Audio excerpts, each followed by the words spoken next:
அஸ்ஸலாமு அலைக்கும் ஃப்ரெண்ட்ஸ். இன்றைக்கி மினி விலாகில் மாங்காய் பச்சடி எப்படி செய்யலான்னு பார்க்கலாம். அதுக்கு 2 மாங்காய் நான் வந்து நீல மாங்காய் எடுத்துருக்கேங்க. இனிப்பு புளிப்பு கலந்த மாங்காவை எடுத்துக்கோங்க. எல்லாத்தையும் தோலை ரிமூவ் பண்ணிவிட்டு இந்த மாதிரி சீவிக்கலாம். நம்ம அப்படியே இருக்கட்டும். அதுக்குள்ளே நம்ம அதுக்கு தேவையான வெல்லமும் சீவி எடுத்து வச்சுருக்கேங்க.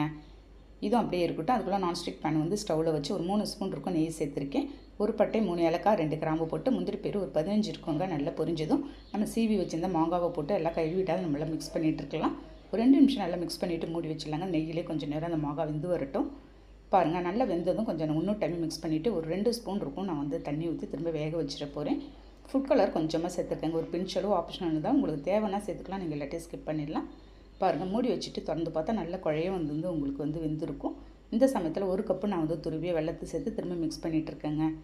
பாருங்கள், நமக்கு வெல்லம் போட்டது கொஞ்சம் நல்லா மெல்ட் ஆகி வரும். கொஞ்சமாக உப்பு சேர்த்துருக்கேன், அந்த ஸ்வீட் எடுத்து காட்டுறதுக்கோசரம். எல்லாத்தையும் போட்டு மிக்ஸ் பண்ணிவிட்டு ஃபைனலாக கொஞ்சமாக கருவேப்பிலை நெய் ஊற்றி மிக்ஸ் பண்ணிவிட்டா சூப்பரான நமக்கு மாங்காய் பச்சடி ரெடி ஆகிடுச்சு. ஓகே, நீங்கள் ட்ரை பண்ணி பார்த்துட்டு